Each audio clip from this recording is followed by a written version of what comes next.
सभी को प्रणाम। हर वर्ष की तरह इस वर्ष भी महाशिवरात्रि का पर्व 15 फरवरी को आ रहा है। महाशिवरात्रि का व्रत फाल्गुन कृष्ण चतुर्दशी को होता है और इस दिन शिव जी की पूजा बड़े धूमधाम से की जाती है।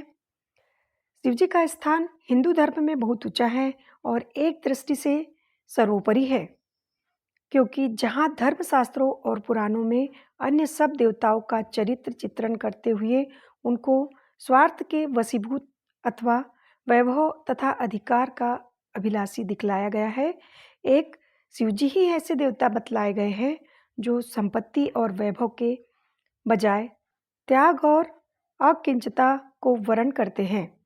वे सर्वशक्तिमान हैं। उन्हीं के इशारे पर संसार में प्रलय का दृश्य उपस्थित होता है और उनका तीसरा नेत्र बड़ी से बड़ी शक्ति को जलाकर राख करने की क्षमता रखता है। पर यह सब होने पर भी वे सदा नंगे दिगंबर दीनहीन भूत प्रेतों के साथी बने रहते हैं। उन्होंने अमृत का त्याग कर गरल को पिया, हाथी तथा घोड़े को छोड़कर बैल की सवारी स्वीकार की और हीरा मोती रत्नों को त्याग कर सर्प और नरमुंडों के आभूषण अपनाए। इस प्रकार शिवजी का स्वरूप हमको इस बात की शिक्षा देता है कि हमें प्रकृति ने यदि विशेष शक्ति या योग्यता प्रदान की है तो उसका उद्देश्य यह नहीं है कि हम स्वार्थी बन जाए और अपनी अपनी शक्ति का उपयोग अपने सुख और भोगों के लिए ही करें। शिवजी का आदर्श बतलाता है कि जिसको जितनी अधिक शक्ति मिली है उसका उत्तरदायित्व उतना ही महान है। ऐसी विशेष सामर्थ्य जो अन्य साधारण लोगों में दिखलाई नहीं पड़ती, परमात्मा के वरदान स्वरूप समझनी चाहिए और उसका उपयोग स्वार्थ साधन जैसे तुच्छ उद्देश्य से करना रत्न को कांच के मूल्य में बेच देने के समान है। मानव जीवन की सफलता इसी में है कि हम व्यक्तिगत लाभ और सुख का ख्याल छोड़कर अपनी शक्तियों का उपयोग परोपकार के लिए ही करें। भगवान शिव का नंगा रहना अपरिग्रह का प्रतीक है। संसार में तरह तरह की भोग सामग्री का कोई अंत नहीं है। वह मनुष्य को ज्यों-ज्यों प्राप्त होती है त्यों-त्यों उसकी लालसा भी बढ़ती जाती है। आज संसार में जितने झगड़े टंटे दिखाई पड़ते हैं उनके सबके मूल में यही परिग्रह की कामना कर रही है।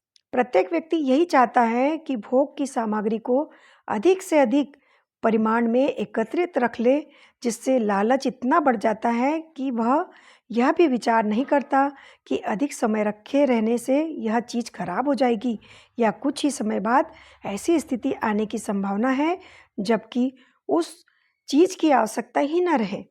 इसे चाहे लोभ कहिए, चाहे मोह कहिए अथवा अज्ञान कहिए, पर वर्तमान समय में मनुष्यों की यही स्वार्थमयी प्रवृत्ति दिन पर दिन बढ़ती जा रही है और इसके कारण उसमें परस्पर प्रतिद्वंदिता, ईर्ष्या, द्वेष, कलह की वृद्धि भी होती जा रही है।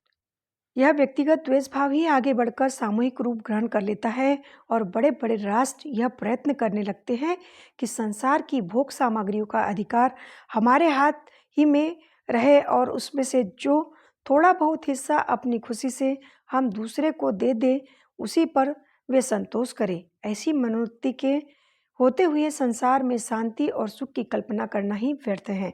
इसका परिणाम नाश सर्वनाश के सिवा और कुछ नहीं हो सकता।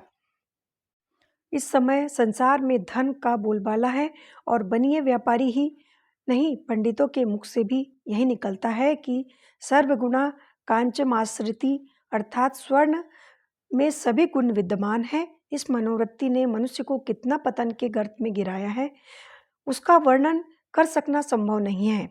धन के लिए मनुष्य कुटुंब परिवार को छोड़ देता है, भाइयों से शत्रु की तरह लड़ता है, माता पिता की तरफ से भी आंखें फेर लेता है, मान अपमान की कुछ परवाह नहीं करता, धर्म कर्म का ध्यान भुला देना। इस प्रकार मनुष्य ने धन को भगवान से भी ऊंचा स्थान दिया है और इसका परिणाम है कि आज सच्चे धार्मिक जनों के दर्शन भी दुर्लभ हो गए हैं। इस सोचनीय अवस्था में हमारा कर्तव्य है कि हम देवादिदेव महादेव की शरण लें और वे हमको इस धन के प्रपंच से मुक्त करके अपरिग्रह की महिमा समझने का वरदान दें।